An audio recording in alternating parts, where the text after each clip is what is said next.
The pounding on my front door sounded like a battering ram was trying to break through. I jolted awake, my heart slamming against my ribs as my K9 partner, Duke, leaped off the bed, barking like hell itself had arrived. Grabbing my sidearm and badge, I rushed to the door, still half asleep but already sensing something was off. A cop's instincts never rest, even at dawn. I peeked through the peephole, and what I saw nearly made me laugh out loud. 2 men stood on my porch, both wearing uniforms that looked like they were ordered off a cheap online store. Their badges had an eagle emblem, but instead of any official government insignia, they read HOA Law Enforcement. HOA Police? That was a joke. There was no such thing. Yet here they were, standing tall, hands resting on the flimsy belts around their waists, one of them even wearing sunglasses before sunrise like he was about to be in an action movie. The other was holding a clipboard like it was a sacred artifact. I opened the door, keeping my face neutral. "Can I help you?" The man with the sunglasses cleared his throat. "Sir, we're with the Homeowners Association Law Enforcement Division, and we're here regarding multiple violations against community policy." I stared at them, waiting for the punchline. It didn't come. HOA Law Enforcement? I repeated slowly. "You do realize that's not a real thing, right?" Clipboard guy puffed out his chest. "Sir, your vehicle is an unauthorized commercial vehicle. It must be removed immediately, or we will be forced to issue fines and take further action." My vehicle? I glanced at my driveway and nearly lost it. They were talking about my police cruiser. My fully marked county sheriff's vehicle. The same one I used to arrest criminals and respond to emergencies. Before I could even respond, a shrill voice cut through the morning air. "That's right. I told you he was breaking the rules." There she was. The nightmare of the neighborhood. Karen. The self-appointed queen of the HOA. A woman who ruled our small gated community like a dictator, issuing fines for minor infractions and terrorizing anyone who dared challenge her. She strutted toward my porch, a smug smile plastered across her face. Her blonde bob was perfectly styled, her yoga pants tight enough to cut off circulation, and she held a Starbucks cup like it was a scepter. "I warned you, Sheriff," she said, emphasizing my title like it was an insult. "The HOA rules clearly state that no commercial or government vehicles can be parked in residential areas overnight. And that thing," she waved a dismissive hand at my cruiser, "is violating our standards. Also, your dog is a breed that isn't allowed under the new HOA regulations." I looked down at Duke, who was still growling at the so-called officers. Duke was a highly trained K9, a German shepherd with more discipline and intelligence than most people I arrested. I exhaled slowly, keeping my temper in check. "Karen, first of all, the HOA has no authority over county law enforcement vehicles. Second, my dog is a working police K9, which means he's exempt from any ridiculous breed restrictions. And third, these men are not real law enforcement." Karen's smirk widened. "Oh, but they are. You see, at our last HOA meeting, we voted to establish a private security division. And as president, I have full authority to hire officers to enforce the rules." I stared at her, then at the 2 idiots standing in front of me. This was getting better by the second. "So let me get this straight," I said, folding my arms. "You created your own police force to enforce HOA rules, and now you're trying to arrest the county sheriff?" Karen lifted her chin. "Not trying. Doing." Clipboard guy stepped forward. "Sir, if you do not comply, we will have no choice but to detain you for non-compliance and interfering with HOA officers." That did it. I laughed. Not a polite chuckle, not a restrained smirk, an actual deep, uncontrollable laugh. The sheer absurdity of the situation was too much. These clowns actually thought they could arrest me. Sunglasses guy did not appreciate my reaction. "Sir, you need to come with us." I wiped a tear from my eye. "All right, I'll humor you. Show me your legal authority. What agency certified you? What law allows you to detain a county sheriff?" Clipboard guy hesitated, flipping through his papers as if he might magically find an answer. Karen, however, wasn't backing down. "I don't need your approval," she snapped. "I know my rights as HOA president.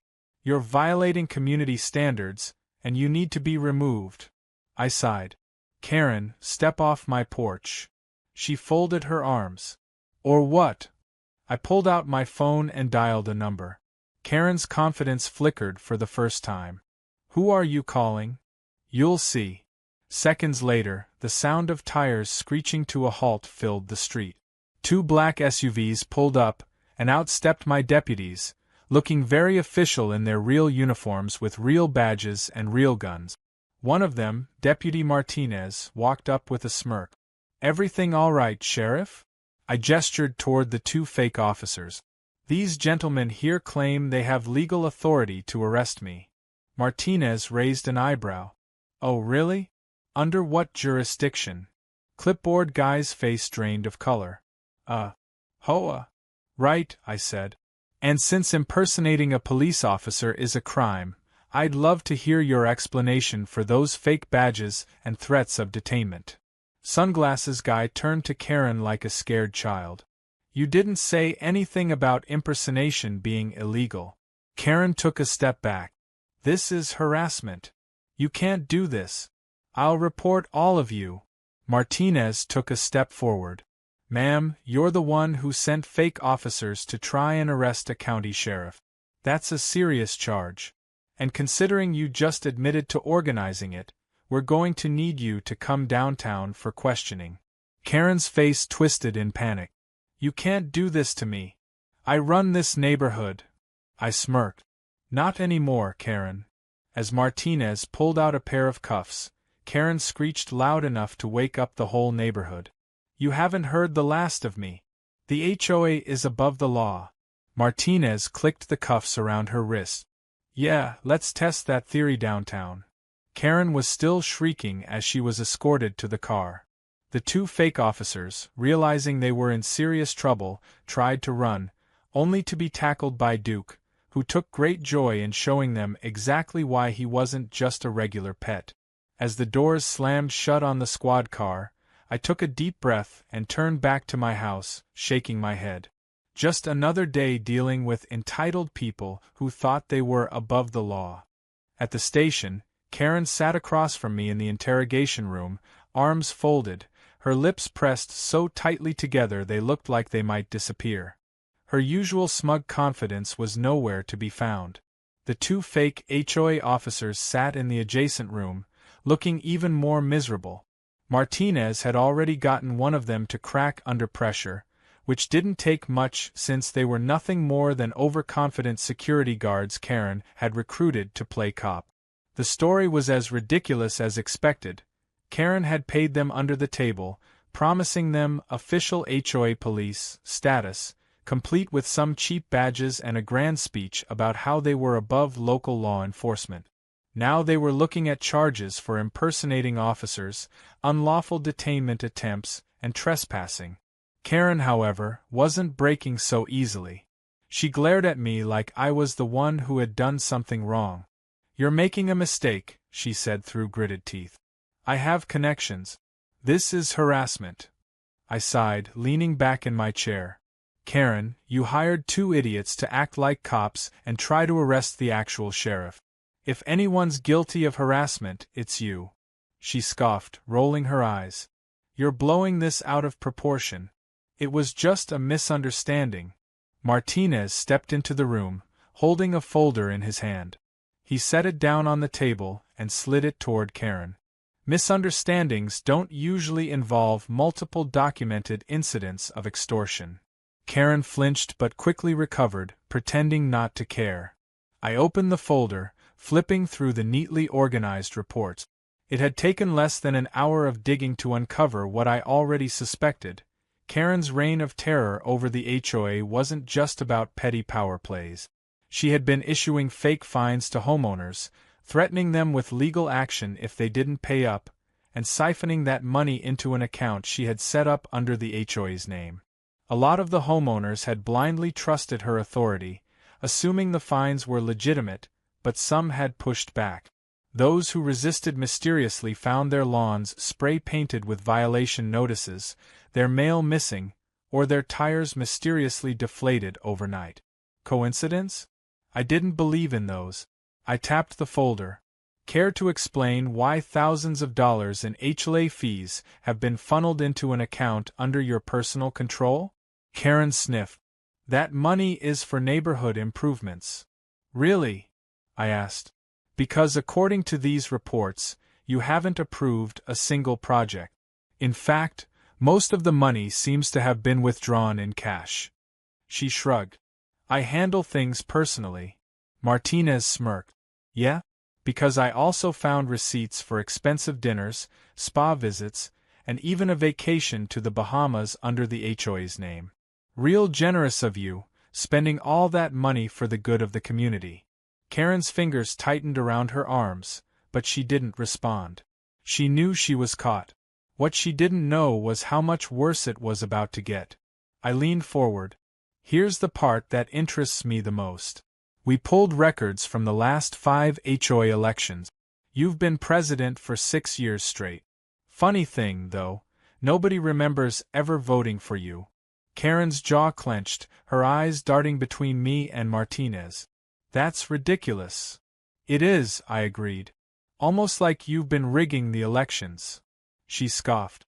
That's just a conspiracy theory. I slid another paper in front of her. Then explain why every single election ballot we recovered has the exact same handwriting on it. Karen's face turned a deep shade of red. I had her now. She opened her mouth to argue, then closed it again. She was calculating, trying to find a way out of the mess she had created. But there wasn't one. She had built her little empire on intimidation and fraud, assuming no one would ever look too closely. Now that we had, the entire thing was collapsing around her. Look, Karen, I said, my tone shifting to something more businesslike. You can sit here and keep pretending you've done nothing wrong, or you can start talking. Because if you think impersonating officers and running a fraudulent HOA is bad, just wait until we get into the financial crimes. We're talking serious time behind bars. Her confidence wavered for the first time. Financial crimes? She repeated, voice quieter. Oh yeah, Martinez said cheerfully. See, extortion and fraud are one thing. But stealing HOA funds, falsifying records, and misusing money meant for public property? That's a whole other level. We're looking at felony charges, Karen. And once the homeowners find out about all this, I doubt any of them will be sympathetic. Karen's face twisted into an ugly grimace. This is a witch hunt. I shrugged. Call it whatever you want. It won't change the fact that we have enough evidence to bury you. She slumped in her chair, exhaling sharply. Fine.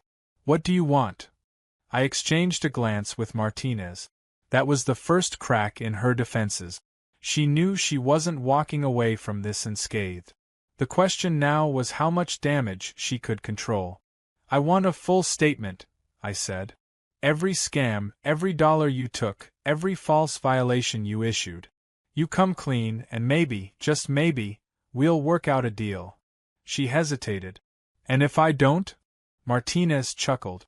Then we let this go public, slap you with every charge we can find, and make sure you spend the next decade paying for it. Karen swallowed hard. She was cornered and she knew it.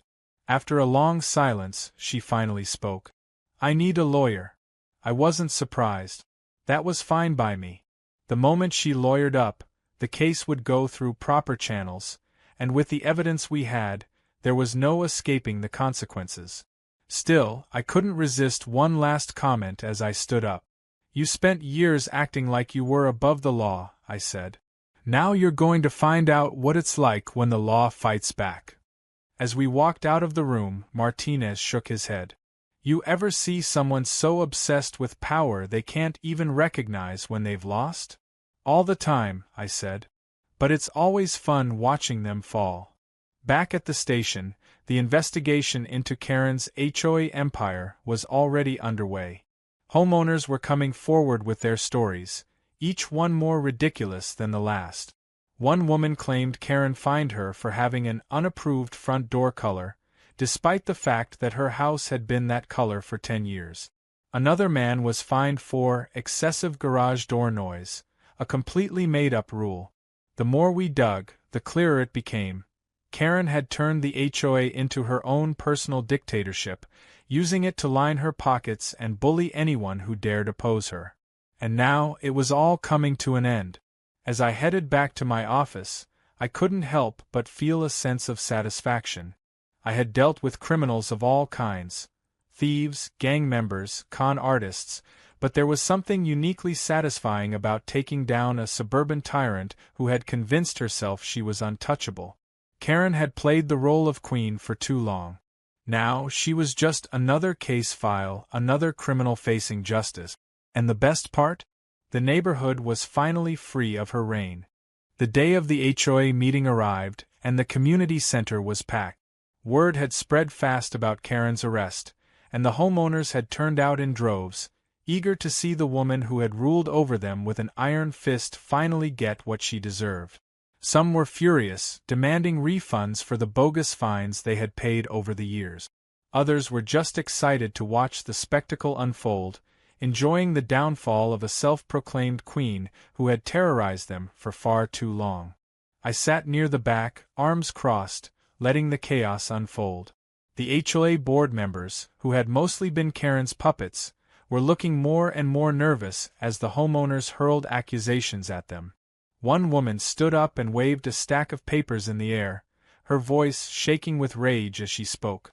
She had been fined thousands of dollars for a non-existent landscaping violation and had almost lost her home because of it. Another man described how Karen had manipulated the rules to have his shed torn down, just because she didn't like the color of it. The board members tried to calm things down, claiming they had no idea Karen had been running scams under their noses. That excuse didn't go over well. People were demanding resignations, threatening lawsuits, and shouting over one another. It was beautiful chaos, and for once, I didn't have to do a damn thing but watch. Then, just when I thought things couldn't get more ridiculous, Karen showed up. She marched into the room like she still owned the place, despite the fact that she had just posted bail a few hours earlier. Her usual smugness was still there, though her appearance had taken a hit. The perfectly styled bob was slightly disheveled, and the expensive yoga outfit she wore wasn't quite as crisp as usual. But what really caught my attention was her expression, somewhere between defiance and barely contained panic.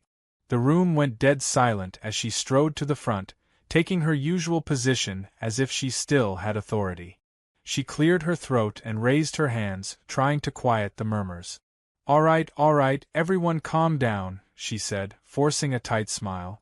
"There's been a lot of misinformation spread over the past few days, and I'm here to clear things up." The room did not calm down. If anything, the hostility grew. Someone from the back yelled, "You got arrested for stealing our money." Karen waved a dismissive hand. "That was a misunderstanding."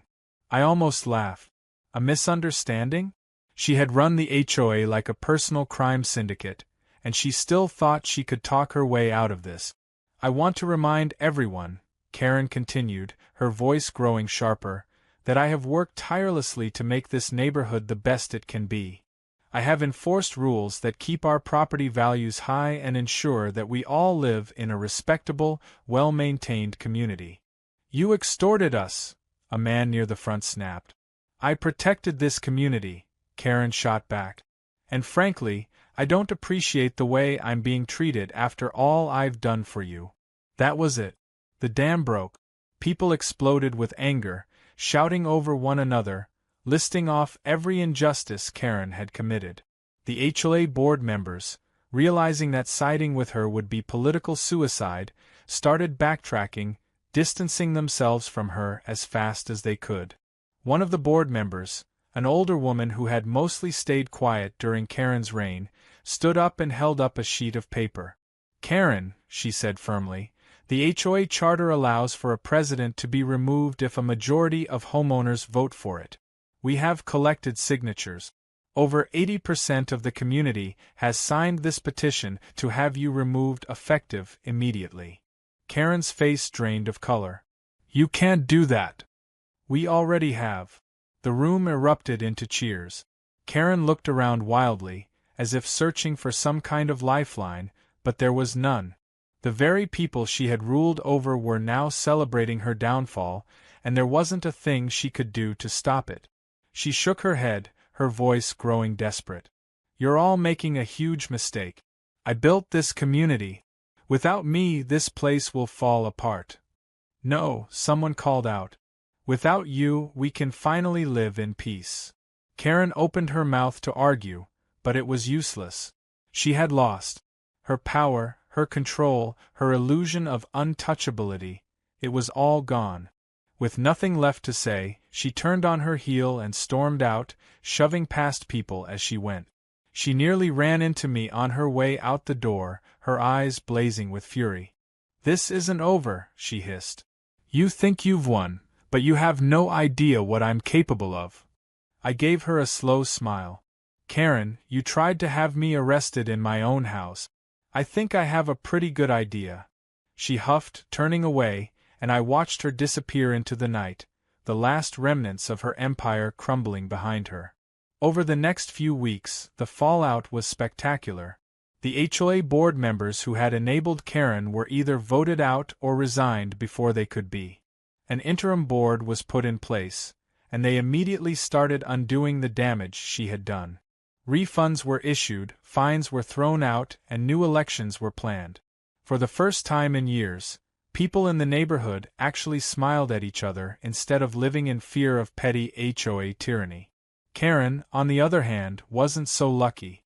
With the criminal investigation into her financial fraud still ongoing, she was facing serious charges that weren't going away anytime soon. The bank had already placed a lien on her house, and it was only a matter of time before she lost everything. I heard through the grapevine that she had been banned from several HOA communities nearby after word of her antics spread. Apparently, she had tried to join another HOA board in a different neighborhood, but the moment people recognized her, they ran her out before she could even attend her first meeting. And the best part? Someone had filmed her meltdown at the HOA meeting and uploaded it online. It went viral. The title was something along the lines of "Crazy HOA Lady Gets Publicly Humiliated," and it had millions of views within days. The comments section was brutal. People dissected her downfall, memed her outrageous claims, and turned her final words, "You have no idea what I'm capable of," into a running joke. Even weeks later, I still caught neighbors quoting it sarcastically whenever someone mentioned an HOA rule. As for me, life went back to normal, or at least as normal as it ever got in my line of work. Duke and I continued patrolling the county, dealing with actual criminals instead of entitled suburban tyrants. But every now and then, as I drove through the neighborhood, I couldn't help but smile at how much lighter things felt. No more ridiculous citations. No more bogus fines. No more HOA police knocking on doors pretending they had any real authority. Karen had ruled with an iron fist for years, thinking she was unstoppable. But in the end, all it took was a little bit of justice, a whole lot of community outrage, and just the right amount of karma to bring her down. And if she ever thought about coming back? Well, let's just say the neighborhood was more than ready for her this time.